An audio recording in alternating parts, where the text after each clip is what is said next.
Hi and welcome to Total Recall. I'm Tom Scioli, author of Jack Kirby, The Epic Life of the King of Comics. And I'm Matt Zeoli. And you can follow me on Twitter at Tom Scioli or on Instagram at Tom_Scioli. You can follow me on Instagram at cinema_tomb. And you can follow the show on Twitter at Total Recall Show or on Instagram at Total_Recall_show. And this episode is being filmed by Brian Naja, and you can check out his website, adspice.net. And today we're talking about the Hulk. The Hulk? Kind of fits the Halloween. We've been doing some Halloween episodes. You know, Hulk's kind of scary, looks like Frankenstein.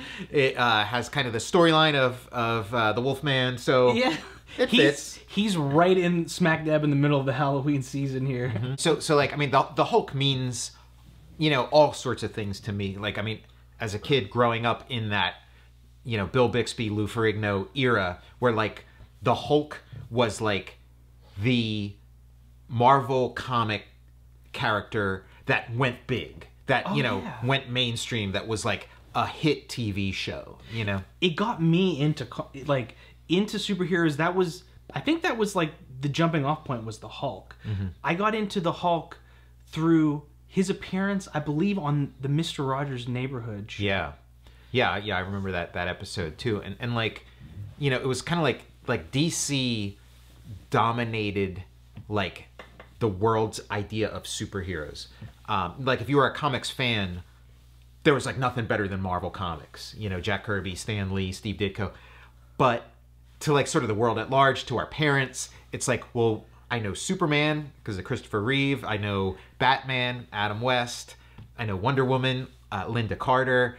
And I know the Hulk. You know, the Hulk was representing Marvel. I came to the television series a little later. Like the movies, the TV movies, you know, had Bill Bixby, the star from the series.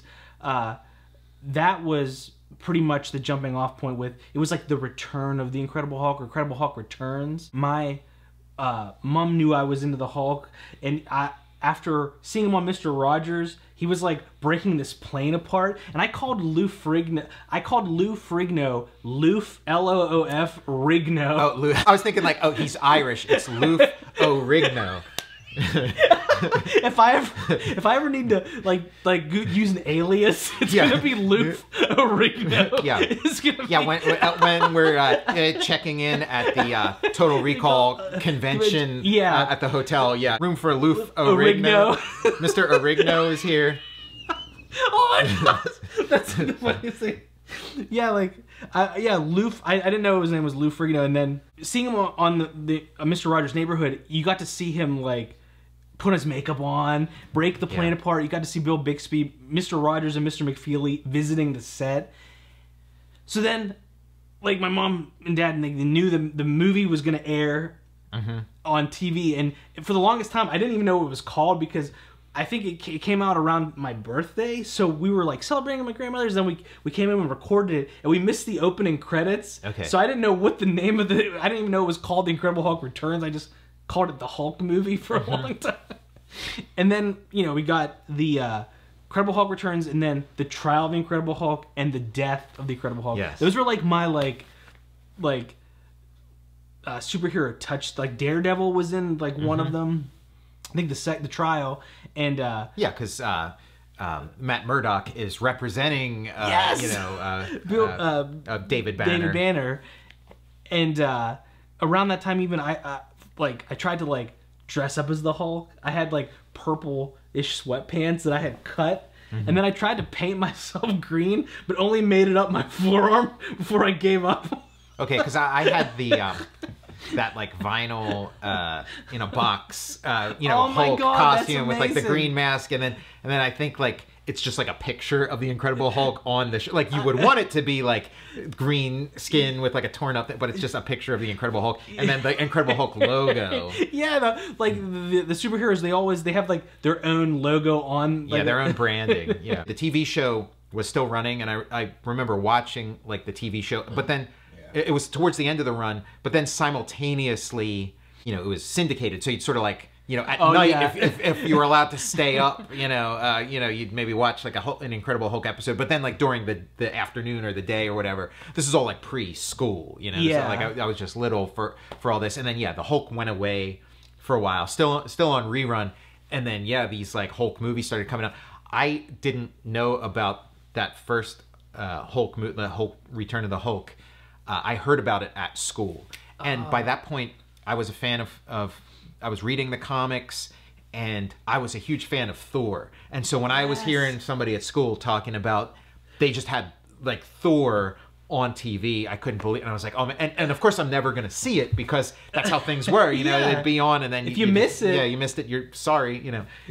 The, that Incredible Hulk Return of the Hulk was a backdoor pilot for a Thor show that never, wouldn't that have been amazing? Yeah. I mean, it was, Donald Blake is giving his, you know, sort of flashback. He's sort of telling David Banner about like, you know, how he meets Thor and stuff. It is, you know, like it is a pretty cool setup. And you could see sort of detaching that and becoming, you know, the pilot for its own thing.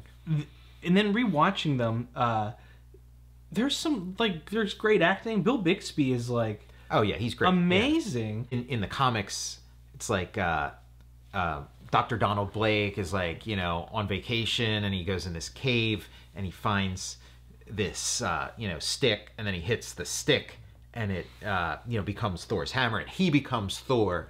And it's kind of like, you know, two separate personalities that inhabit the same, you know, body or whatever. But then in the Hulk TV movie, it was like Donald Blake is just this, is, you know, similar setup. He's on vacation, he goes in a cave, but then he finds like the tomb of Thor. Yeah. And then finds like the hammer and then like bangs it, you know, Thor wakes, and they're two separate, like they're not, they haven't merged.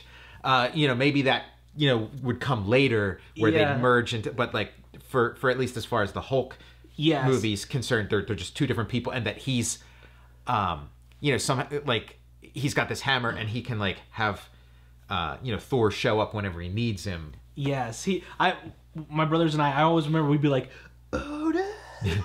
The guy that I wish I could remember the actor's name that plays Thor, but he was great. He was I think might have been Little John in Robin Hood Men in Tights. Okay, it is like Thor in that Hulk movie is sort of largely played for laughs. You know, I mean, there are some like fights and things, but they're not trying to get one past you and act like this isn't, you know, incredibly outlandish. You know, I liked, it's like campy. That when I was little, I mean, rewatching it, the tone, I'm like, I'm loving this tone of this. And there was jokes that I missed the first time around. At one point, Donald Blake calls Thor a dumb blonde. And I was there's a lot of like sort of like the surfer dude and like you know, like almost kind of like a Bill and Ted kind of, you know. The bad guys in this movie, the guy, whoever, I can't remember the actors that played like the villains in this Hulk movie, but I always thought these guys are the worst bad guy, like the worst of the worst. These are like so evil, and anytime I would see these character actors and stuff, I'm like, you bastards! What you did to the Hulk? How dare you? Lou Ferrigno, he's fighting these guys. He's got like a beam. And like he's smacking the guys. He's bending steel and hanging guys up on like on a hook. And I love how Thor and him team up, and they're like, he keeps calling him the Troll. He's like, right, yeah, that's the way Thor is making sense of the Hulk. This sort of like post-atomic monster, you know, created, you know, from science. He's like, when the Troll is upon you, Banner, you're an amazing warrior. The Incredible Hulk episodes, like almost every episode, David Banner falls in love. He's gonna get married, and then you know, his you know, fiance, you know, dies. You know, and then he's like sort of left to like wander. And it's like if you watch like one Hulk episode or maybe two Hulk episodes, you know, but if you watch a bunch of them in a row, you're like kind of, oh, I know that music that's playing at the end when he's walking away. Like we just did an episode about the Halloween, John Carpenter's Halloween, and like the opening theme of the Hulk is, you know, predates John Carpenter's Halloween. Yeah. Very similar, like sort of like a faster version of the Halloween theme, and then the end theme is almost like a slow motion version of the Halloween theme. Yeah, it's also it's like the Jurassic Park theme. Talked about that in our John Williams episode. Yeah, Lou Ferrigno, what a great performance as the Hulk.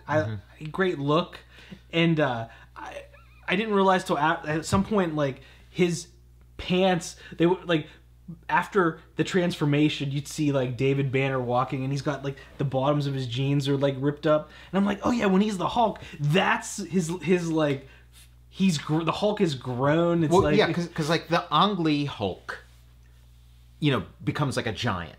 You know, he becomes this like massive giant, and like, you know, if you've sort of, you know, read the comics or you're into the TV show, it's like, oh well, you know, like, you know, Lou Ferrigno is not that much. I mean, he's bigger than Bill Bixby, but he's not like a giant by comparison.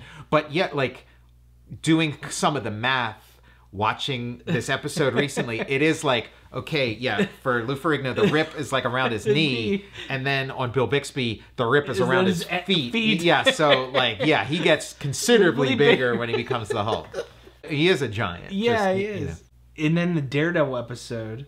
Oh my gosh, like... Yeah, the Trial of the Incredible Hulk. And, like, you know, for me, that was, like, I didn't see the Thor one, but I did see the Daredevil one. Yeah. And I was not as, like, well-versed in comics at that point. I had never read a Daredevil... Like, I'm a huge fan of the Daredevil comics now. It's, like, one of my favorite characters, one of my favorite comics. But at the time, I wasn't.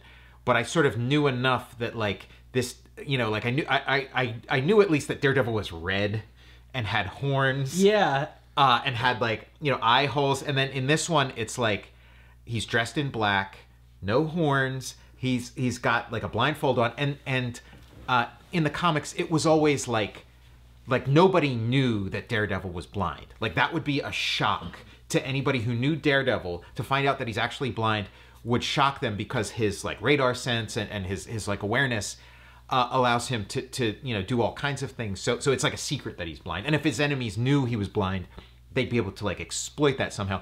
But then in the Incredible Hulk, it's very obvious that he's blind, because his you know, his eyes are covered up. And I always thought that was interesting. They're like, you know, you see Daredevil vision. It's like green, like outlines, and you know, you wouldn't. They say Daredevil a couple times. There's like Daredevil rules scrawled on like the wall of the subway.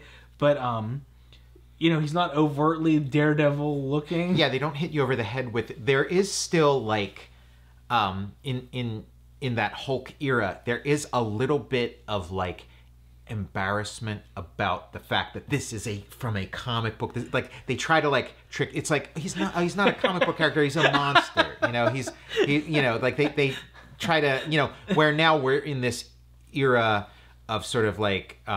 you know, the dominance of like the superhero as like a cultural force, and so, like, you know, they wear their, you know, comic book, you know, origins proudly, you know, on their sleeve. But back then, it's like they were dancing around it.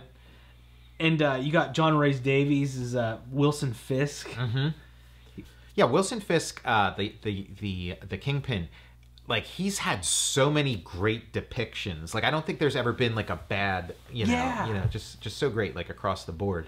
And I think around the time of the Hulk, the Trial of the Incredible Hulk, there was like the Daredevil like Toy Biz figure that I had. Yeah. I'm like, I seen him on the screen, and I'm like, there he is here, but it's like, what is that? Mm-hmm. What's going on? But I was vibing on it. That was another thing that like you kind of forget is, like, you know, pre-Tobey Maguire Spider-Man era, you know, you kind of had to make peace with the fact that, like, okay, I know that this, like, movie version or this TV version of my favorite character is going to be wildly different. Yeah. Okay, you know, I've made peace with that, you know, but now it's like, yeah, these things are, like, you know, pretty, you know, one-to-one with you know, the comic version. And there's I recognized in, like, there was some I was reading, there was like complaints that, like, there really wasn't like trial. The trial was like in a flashback. Mm-hmm. It's like where's this trial? It's supposed to be like you know, the final episode of The Fugitive or something, you know, where he gets his day in court, and you know. And then it was just like a dream. And when I was little, I didn't even recognize the prison shiv they had. Like, I'm like, what? I didn't understand why the guy was sticking that thing through David Banner's bed. That popsicle The stick. popsicle stick. Where's the popsicle? I see a popsicle stick. Did he eat the popsicle already? So like, I mean, I remember enjoying the trial of the Incredible Hulk, and then the death of the Incredible Hulk. It felt like a little bit forced. It felt like, okay, we got to end this thing, and he's got to die. And the way they kill the Incredible Hulk, I mean, the Incredible Hulk has been hit with like everything I know. you can imagine, and then he like, you know, falls like 10 feet from a helicopter, and then of course, like we don't have, of course he's gone, he's dead. Yeah. Like this like little this fall that like you or I would probably like hurt our ankle, you know, but it kills the Hulk. The Hulk. I know, and that was one that I think I watched it like maybe once. I was like, the Hulk's dead? How could you do that? Like, I watched it once or twice and didn't really come back to it too often because I was like, how dare they kill the Hulk? And I think they were planning on doing another one. Okay. And I think Bill Bixby got sick.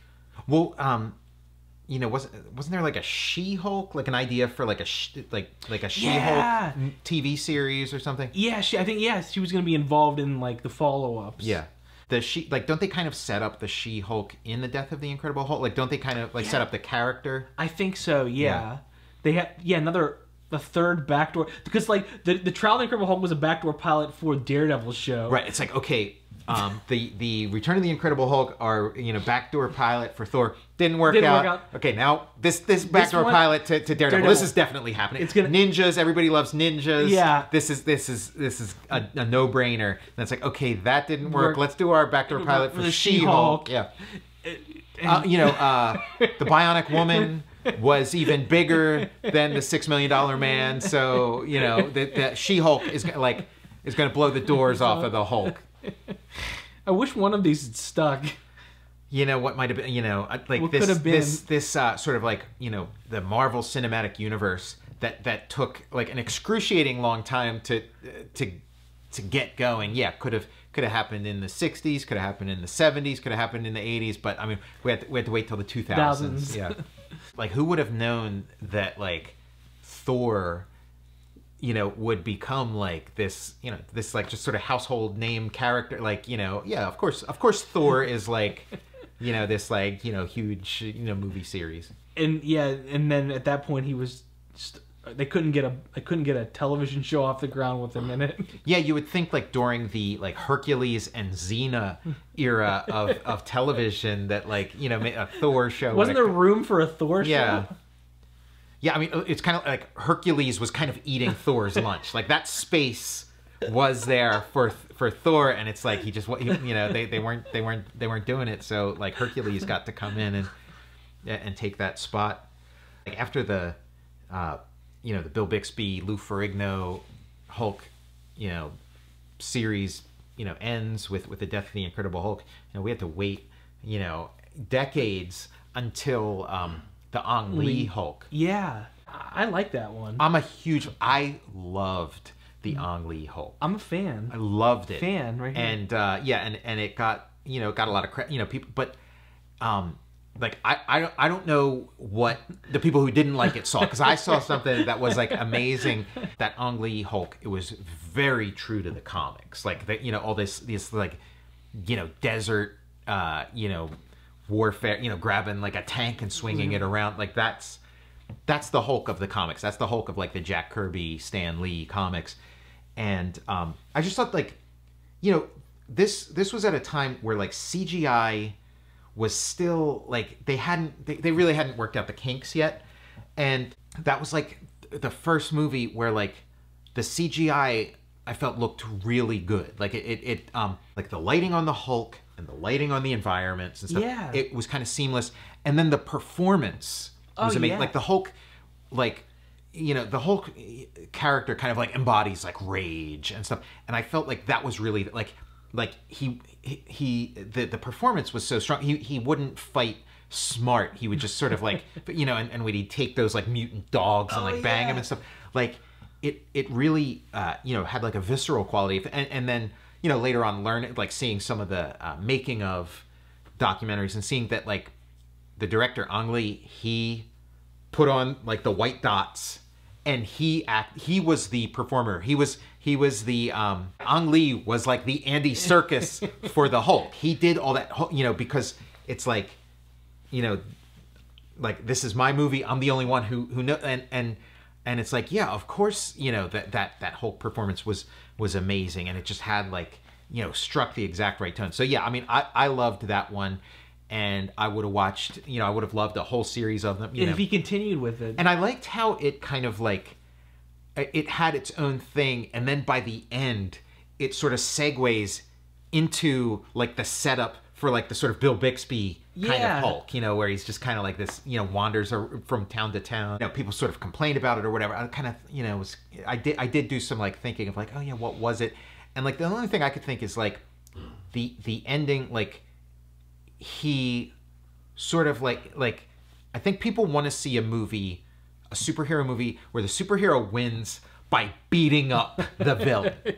And this one did, like, it was like, you know, he wins by, like, sort of letting go. It's like a metaphorical victory. It's a moral victory. It's not like he didn't just pound this guy into submission. And, I'm the Hulk, I win, you know? So I think that was it. I really liked, you know, like, he fight, they don't name him as such, but he fights the Absorbing Man, which was kind of like a deep cut, you know, Marvel character, you know, Jack Kirby and Stan Lee, you know, who creative played the Absorbing Man in the movie? I can't. It was Nick Nolte. Nick Nolte. Oh, Nick Nolte, and like, where it's like the Hulk is basically fighting, you know, nature. You know, he's fighting this, like, elemental force. You know, it's really, and that happens to be his father. You know, like, it's just really, like, I felt like up to that point, to me, it was like the most Kirby-esque superhero movie. It was like the truest to, like, to the spirit of what Jack Kirby created. Maybe it didn't, like, line up, like,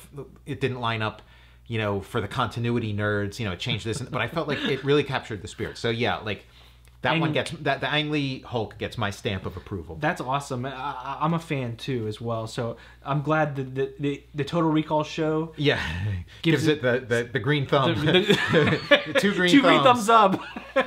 It did not have a discernible plot. Now, to me, I'm fine if a movie doesn't have a plot. Like, a plot to me is like a safety net. It's like, you have a plot because if all else fails, it still hangs together because of a plot. But if you have somebody like Ang Lee, who is like a real artist, it's like he creates something I like that the vibe. Works. Yeah, the vibe. It's like, yeah, you're walking into this world and you're having this experience, and you come out the other side kind of like, you know, transformed and you know, having, like, lived through this thing. So I think that's another, like, you know, maybe some, you know, some people are like, oh, I like a plot in my movies, but not me. If it, you know, it doesn't need a plot. You can make an awesome movie without a plot. You know, it's just very risky, risky. I'm all about that. So, like, after that, they kind of, like, did a little bit of a reset and did the Ed Norton one. Yes, and I remember liking that as well. Like, it was a different take, and it. I think I'm an Edward Norton fan. I like him as an actor. Yeah, again, like, for the transformation from David Banner to the Hulk, I think it is good. Like, Bill Bixby was like a good David Banner. Bruce Banner in the comics, in the TV show, David Banner. But I think, like, Bill Bixby was good because it's like, it's kind of like, you want a contrast. Yes. Like, you want to be able to tell that these two are the same character, but you want a contrast. And so, like, Bill Bixby, kind of unassuming, kind of like soft-spoken, kind of like a gentle soul, and then he becomes this raging monster. That's cool. And Eric Bana had, like, a similar quality, you know, and it becomes the Hulk. And then Edward Norton also kind of like, kind of like unassuming, a little bit nerdy, and then becomes the Hulk. I always thought that you could make a really amazing Hulk movie with Adam Sandler as Bruce Banner. That's oh my god. You know, I mean, it's too late now, but if you think about, like, you know, Adam Sandler 10 years ago, 20 years ago, like, yeah, just, you know, kind of like, what's it called? Punch Drunk Love is kind of almost a Hulk movie. Yes. Adam Sandler, underrated actor. Mm-hmm. Yeah, I mean, I think maybe not anymore. I think, you know, kind of like, he's got his due. The world, you know, the world sort of come around and appreciated. you know, everything he has to offer, like, you know, with you know, Uncut Gems, even though like it's you know, kind of public knowledge about the Oscar snub, about, you know, how he feels about the Oscar snub, but yeah, like so just, you know, and just that idea of like, you know, him being like very put upon, and then you know, but yeah, the Edward Norton one, I loved like the first 30 minutes of that one are sterling. Like you have this great like pre-credits sequence where it's kind of like the TV show, like the you know, gets you up to speed, like gets you everything you need to know in like a very short amount of time. You see this like accelerated, really amazing like Hulk origin, and then you get into the story, and it does sort of pick up where the Ang Lee one left off, where he's like in South America and he's kind of faked his own death or is assumed dead, and is kind of, you know, so there is connective tissue there. And first 30 minutes, really great. I also like, you know, there in sort of the early days of like the Marvel Cinematic Universe, there were always these rumors swirling of like who's going to show up and who's, and like they kind of make little reference to like the super soldier serum, and so I thought, like, I went into that thinking like, okay, yeah, Captain America is going to show up in here, or you're going to see Captain America's shield, or you're going to, and so that kind of helped the experience of like, oh, is Captain America going to show?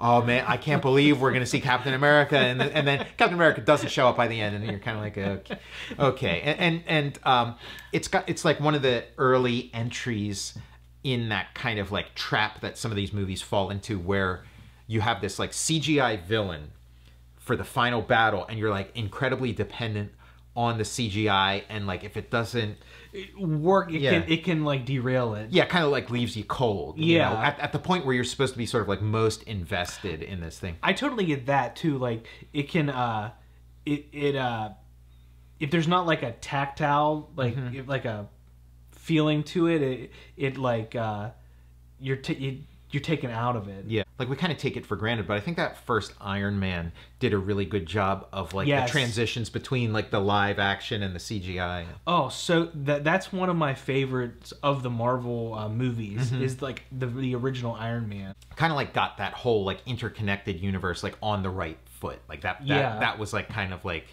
you know, sort of day one of that larger, you know, plan. The second Hulk movie, box office disappointment or whatever. So then they're like, okay, we're done making Hulk movies. There's nobody wants to see the Hulk. Forget it, the Hulk. And so just like kind of like in the comics, like the Hulk comic got canceled very early on, and he kind of like didn't have a home for a little while and would be like, you know, everybody's favorite guest star. He would kind of live on. And so that's, you know, before getting his own comic again and then becoming like the mega hit that he is. It was kind of like the same thing happened to the movie Hulk, where it's like, okay, he's going to be a character in these other movies. He's going to be a character in the Avengers movie. And then he ends up being like everybody's favorite character in the Avengers with Mark Ruffalo playing the role.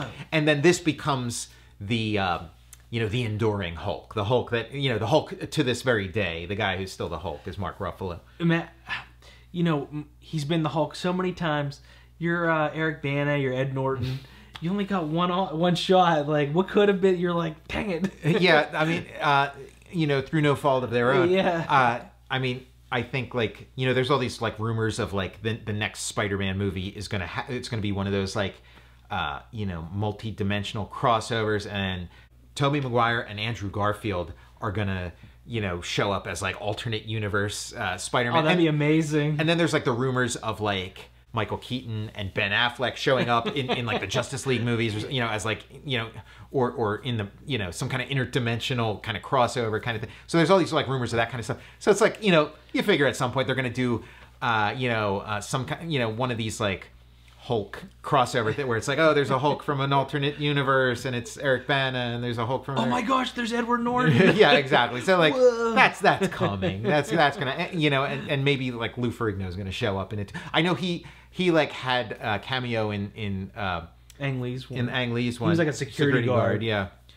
Great to see Loof O'Rigno. Yeah, Loof O'Rigno, or Loofah Rigno. You know, his famous product that he would sell at comic conventions, the Loofah Rigno. Yeah. That is going to be in the Total Recall store, gift shop, along with the Moss Man air fresheners. Yeah. And Yeah, you can the loofah Rigno. It would have been shaped like the Hulk, but Disney was having none of it. So, you have to use the loofah Rigno to like remove the Hulk makeup. Fred Rogers is interviewing Loofah Rigno, and he has to keep quiet that he was smoking weed with Arnold on the set of Pumping Iron. But during that Mr. Rogers interview, Mr. Rogers is like, Loof, you shouldn't be smoking that devil's lettuce. So we have all these CGI Hulks, and of course, like the technology keeps getting better, and like the sort of what they did with the calm Hulk of like the most recent Avengers movie, Professor Hulk. Yeah, Professor Hulk, where he's like the intellectual Hulk and stuff. Like it's the subtleties like are really amazing, but I do kind of like miss those days of like the Hulk makeup where it is like practical. And there's the League of Extraordinary Gentlemen movie. Yeah, I'm a huge fan of the comic, and of course like Alan Moore disavows the film version. And I'm a huge fan of the comic, the film version to like a much lesser degree.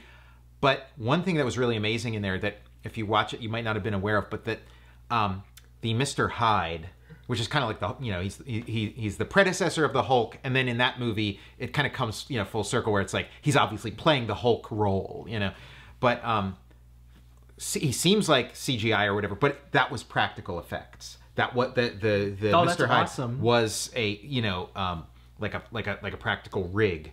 So I'd love to see that applied to That'd a Hulk. be amazing. I'd love to see that in a Transformers movie too, like where Optimus Prime is like a guy, like Power Rangers or something, like a guy in a suit, kicking some ass. You're talking about like Bill Bixby being like a counterpoint to the Hulk, like a kind soul.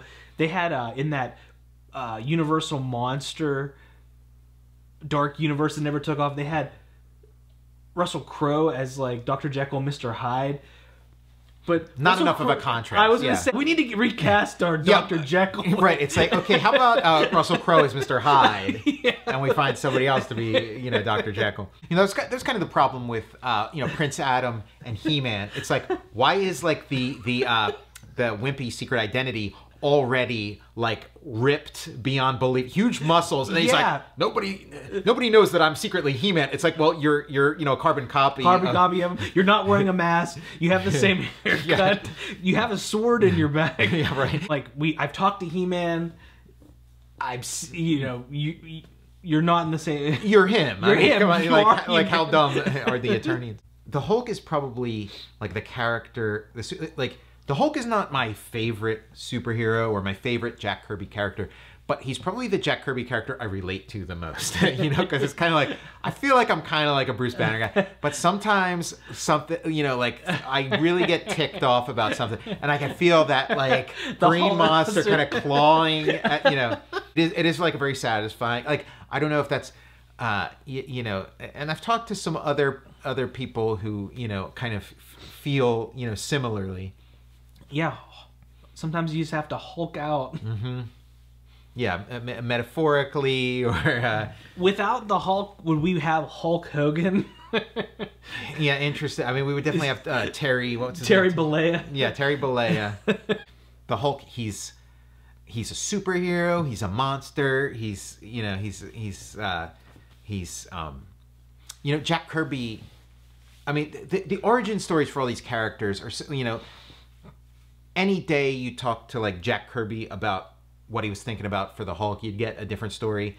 Same thing with Stan Lee. You talk to Stan Lee, it's this, it's that. But one of the things like Jack Kirby would talk about for the Hulk is he said like he wanted to make like Frankenstein's monster but handsome. And you look at those Hulk, it's like you would never think of the Hulk as handsome, but like as monsters go, he's got he's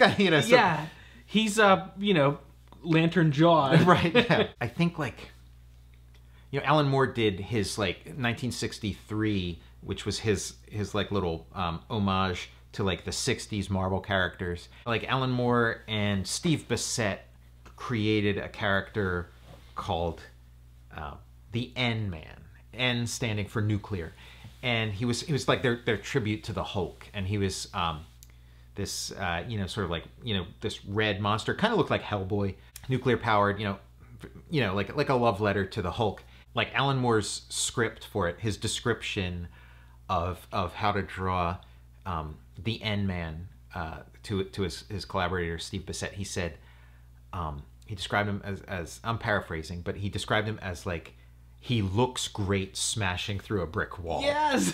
And like, that's, you know, if that isn't the Hulk, you know, just that like exactly who you want to see smashing through a brick wall. They're like, he turns the sketchbook around, it's the Kool-Aid Man. Yes. I mean, we've talked about the Hulk on previous episodes. It was your gateway to superheroes, Yes. to monsters, and it kind of like, you know, blazed the trail for sort of like, you know, the Marvel Comics characters, you know, Jack Kirby's characters, you know, entering sort of like the public consciousness and being sort of on par with those like previously established DC characters. So, I mean, the Hulk, he's you know, he's the greatest. There goes the Hulk.